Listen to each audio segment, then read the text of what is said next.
Les ministres des Affaires étrangères de l'Union européenne affichent un front uni en faveur de l'Ukraine en se réunissant dans la capitale Kiev. Toutefois, la réunion n'a pas permis de débloquer l'aide militaire européenne de 500 millions d'euros à laquelle la Hongrie continue d'opposer son veto. Selon Josep Borrell, chef de la politique étrangère de l'Union européenne, la sécurité la plus forte pour l'Ukraine est d'être membre de l'Union européenne. That we can give to Ukraine is European Union membership. This is the strongest security commitment for Ukraine. Now Ukraine is a candidate country and he is going further on this way.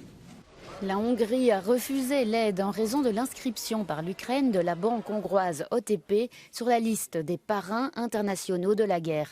L'Ukraine a depuis accepté de retirer temporairement la banque de la liste, mais les Hongrois estiment que ce n'est pas suffisant. Les diplomates de l'Union européenne expriment en privé leur frustration face à l'utilisation répétée du droit de veto par la Hongrie sur les questions relatives à l'Ukraine. Par le passé, le Premier ministre Viktor Orban a demandé le retrait d'individus russes des listes de sanctions de l'Union européenne, notamment le chef de l'Église orthodoxe russe, allié de Poutine. The same should be said with Patriarch Kirill, who they also had removed from sanctions because they were trying to be nice to him and the Russians, and in the end he's just extorting as much as he possibly can from his power. It's dirty, it's illegitimate, but I guess the Ukrainians are saying, well, you know, we've got to be pragmatic here.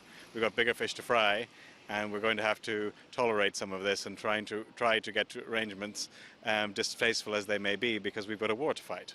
Le ministre hongrois des Affaires étrangères, Péter Szijjártó, n'a pas rejoint ses collègues. Le gouvernement y a envoyé à sa place un collaborateur du ministère. Les pourparlers se poursuivent entre toutes les parties et il reste un espoir de débloquer le montant.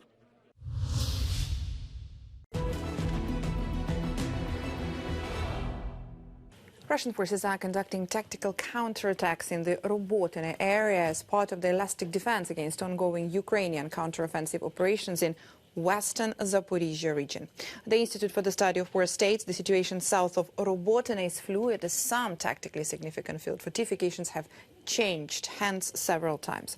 Although Ukrainian forces continued operations there and made confirmed marginal gains near Robotyne. Geolocated footage published on the 29th of September indicates that Ukrainian forces marginally advanced northwest of Robotyne.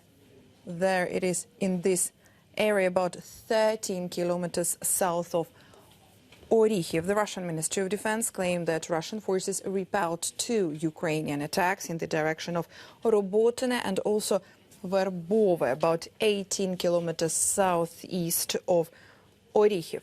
Russian bloggers claim that Ukrainian forces have reduced the intensity of their attacks near Orikhiv and is rotating forces in preparation for resumed attacks in these directions. Meanwhile, the Russian Ministry of Defense officially announced the beginning of its regular fall 2023 conscription cycle on the 1st of October.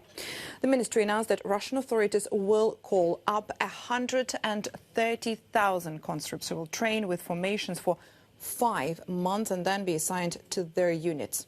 The Ministry of Defense explicitly stated that conscripts will not deploy to occupied Donetsk, Luhansk, Zaporizhia or Kherson regions or participate in combat operations in Ukraine.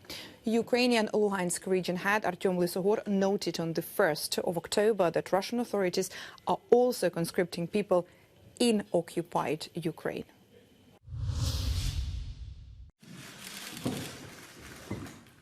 En Slovaquie, 48 heures après sa victoire, le populiste Robert Fico était au palais présidentiel, où la présidente du pays lui a confié la mission de former son gouvernement. Zuzana Kaputova est l'ancienne responsable du parti centriste progressiste battu par le parti de Robert Fico. Elle a donc fait passer un message.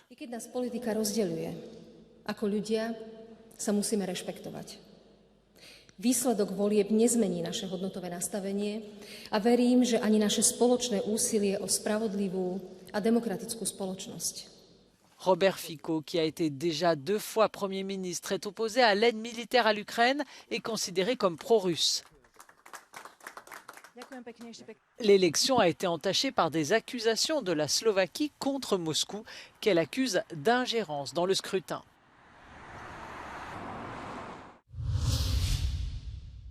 Les inquiétudes de Bruxelles se sont confirmées. Le parti pro-Kremlin Smer a remporté les élections en Slovaquie. Son leader, Robert Fico, est une vieille connaissance de Bruxelles, puisqu'il a été Premier ministre de Slovaquie pendant 3 mandats, soutenant largement les décisions de l'Union européenne. Entre-temps, sa rhétorique a radicalement changé. Robert Fico est accusé de populisme, avec des promesses de campagne qui pourraient le mettre en porte-à-faux avec la politique étrangère de l'Union européenne, surtout lorsqu'il s'agit de la guerre en Ukraine. Mais d'abord, Robert Fico devra former un gouvernement de coalition. If Robert Fico is intent to deliver on his pre-election campaign promises, it will most likely mean that it will be more challenging for the European Union to reach compromise at the EU level. It does not mean that Robert Fico is ready to block all the decisions when it comes to Ukraine and Russia, but it might be a much tougher negotiator and might want to have more concessions for Slovakia or for his government in exchange of supporting the foreign policy decisions that he doesn't agree with. Robert Fico a démissionné du gouvernement en 2018, après l'assassinat du journaliste anticorruption Jan Kuciak et de sa fiancée. Après cela, une série d'enquêtes anticorruption ont été menées. Des tentatives ont été faites pour inculper Robert Fico, mais celui-ci bénéficiait de l'immunité parlementaire. Les poursuites ont finalement été abandonnées.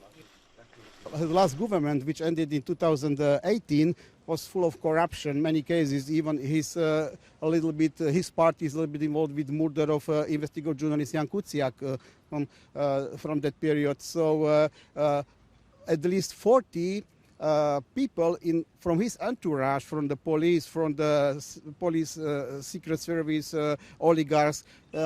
More than 40 people from his entourage are in jail or are facing justice now. So, of course, he wants to protect himself and his allies. Aujourd'hui, la Slovaquie est devenue un pays profondément polarisé. Pour les Slovaques vivant à Bruxelles, le résultat des élections est décevant. There has been hopes that the old system that we see in Slovakia, a system of oligarchs, a system of lies, a system of disinformation, of spreading hate, will finally end. There was some hope. I have no doubt in my mind that Slovakia will progress gradually towards that, but unfortunately not right now yet. And that was a great disappointment to see that it's not happening in this round. Si Robert Fico parvient à former un gouvernement, Bruxelles verra rapidement si son populisme perdurera ou s'il reviendra sur la voie européenne.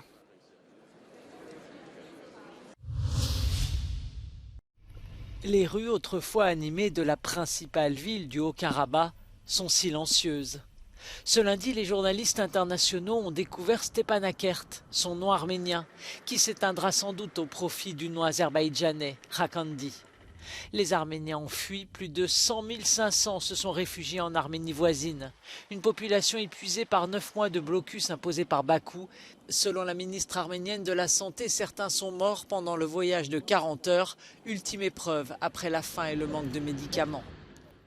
La situation dans l'ancienne région séparatiste demeure volatile.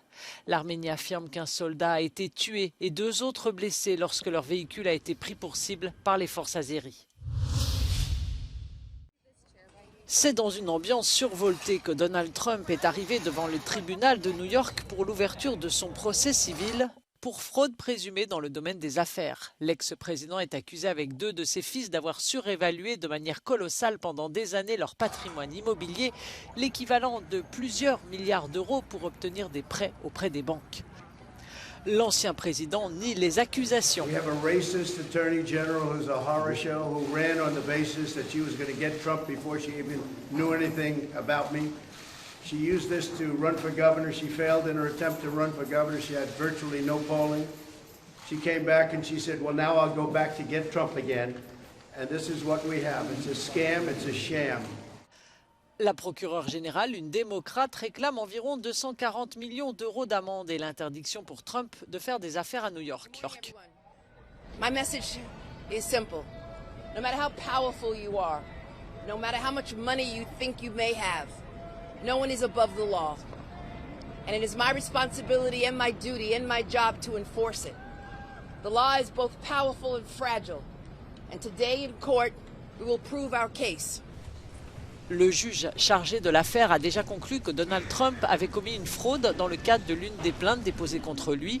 Il examine actuellement 6 autres chefs d'accusation. Le procès pourrait se prolonger jusqu'en décembre. L'Autriche, la Belgique, la France, l'Allemagne, la Pologne et la Suisse viennent d'enregistrer le mois de septembre le plus chaud de leur histoire. En Allemagne et en Belgique, la température moyenne en septembre a été supérieure de 4 degrés par rapport à la normale pour la saison. En France, le mois de septembre a été supérieur de 3,5 degrés à la normale selon Météo France.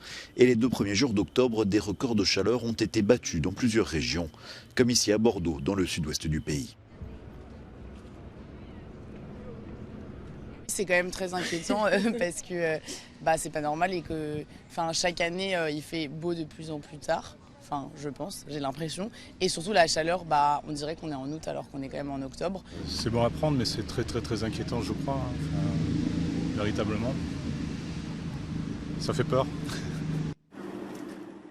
À Chypre, pourtant habitués aux chaleurs intenses, les habitants font face à des températures de plus de 30 degrés, très rares en cette période de l'année.